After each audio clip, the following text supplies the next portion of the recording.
Hey everybody, this is Mad Matt Carter. Thank you so much for watching the AIWF Network YouTube channel as well as the AIWF Ringside Wrestling channel. If you like what you see, please do us a big favor. Hit that like button, hit subscribe, and ring that bell to get notifications every time we post new videos on both our channels. It means a lot to us, and thanks a lot for watching once again. The thing about hardcore wrestling is the safety. I mean, this sounds insane. It sounds insane what I'm getting ready to say. When you're doing that kind of stuff, you have to take safety of yourself and the crowd into account. Brian did some crazy stuff, some of it not so good, but I mean, it was done in the safest manner you could do it. Yeah, right? y'all never had a flaming towel come off a chair flying out into the crowd. No.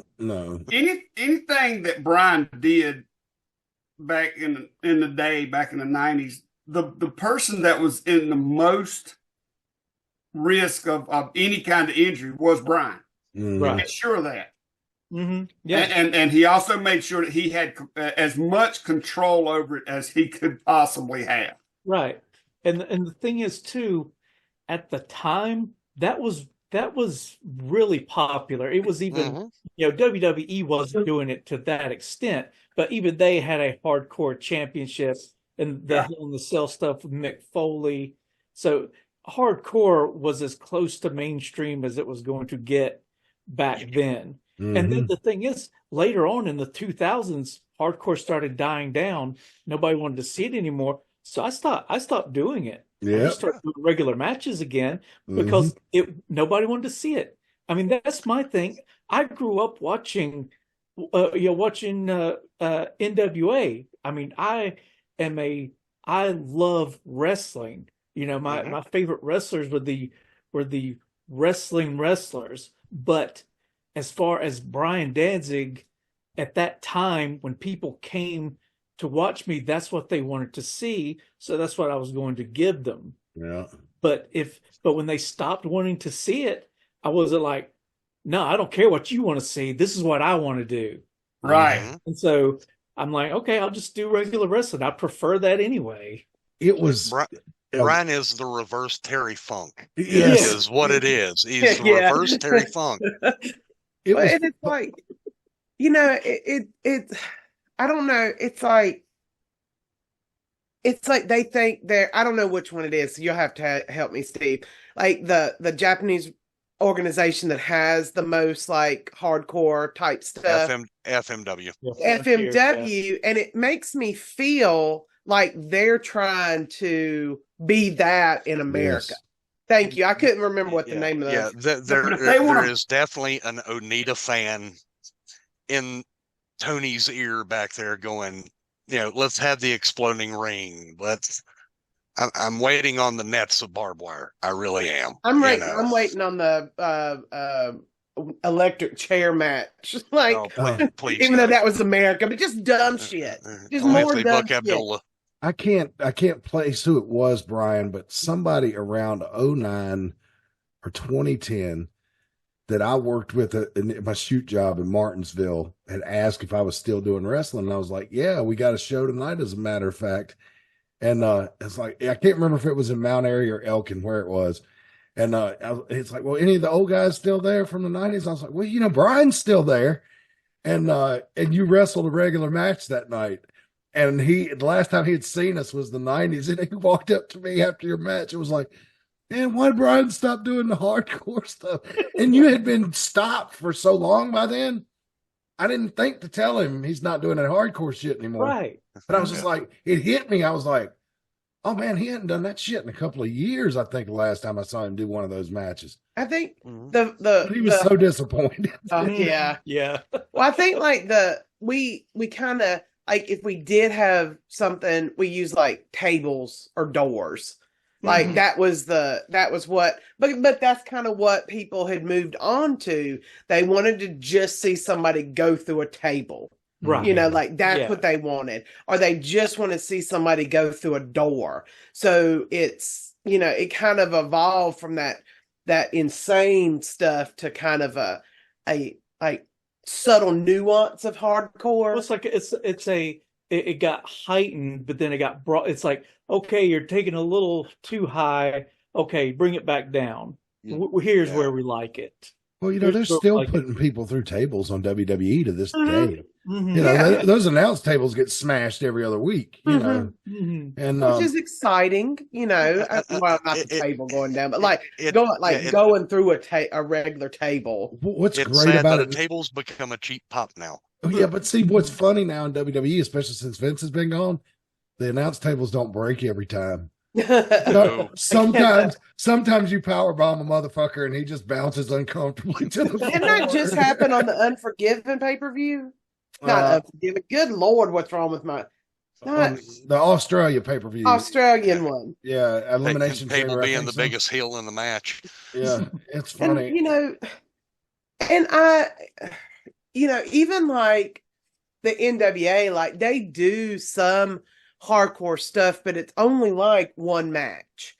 And even though we were known in the 90s as being really hardcore, I mean, when you go back and actually look at the shows, you had a whole show of wrestling from those who could wrestle. And then maybe you would have one match that was a big hardcore match or stuff like that. So the whole show wasn't just blood and guts the whole time. Exactly. Because that's too intense. That's just too much to do for 3-4 hours. I've heard Tony Khan talk about his dad taking him to the old ECW arena in Philly when he was a kid. So maybe it's part of Tony Khan wanting to have the image and the rock and roll metal type grungy image that ECW had. He wants to be that in the modern time, and it just doesn't fit. Because one time you were talking to me, Brian, you were like, yeah, that ECW stuff just doesn't hold up for me anymore. And I thought, and I remember about a month later trying to watch a show from 94, just ran one of the big shows from the ECW arena, and like the first match came out, wild brawl all over the floor, all over the building. Second match, wild brawl all over the floor, all over the building. Third match, lucha libre, nice change of pace. Fourth match, wild brawl all over the floor. And I was just like, okay, I see what Brian was talking about now. I hate to use the terminology, but ECW basically was following a shooting with a stabbing.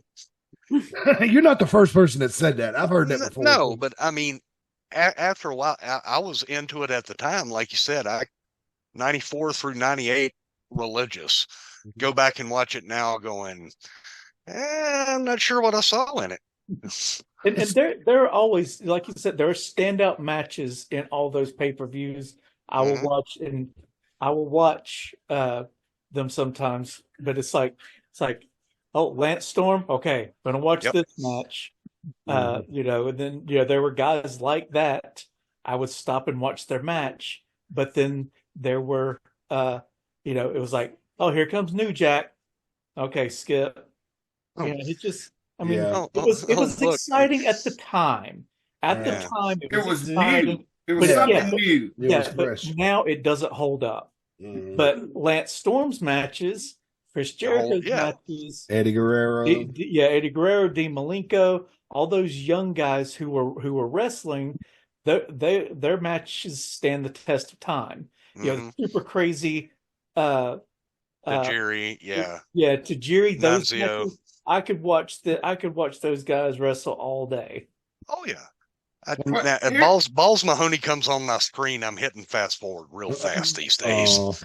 I still say though that Tajiri is responsible for one of the most racist and hilarious calls in wrestling history on an ECW pay-per-view in 98 or 99. Don Callis was working with Joey Styles, and Joey Styles is like, look at the crazed look on Tajiri. He's liable to do anything. And Don Callis goes, that's right, Joey. These foreigners are diabolical. Oh, Lord, have mercy. And Joey Styles, not missing a beat, goes, kind of painting with a broad brush, aren't you there?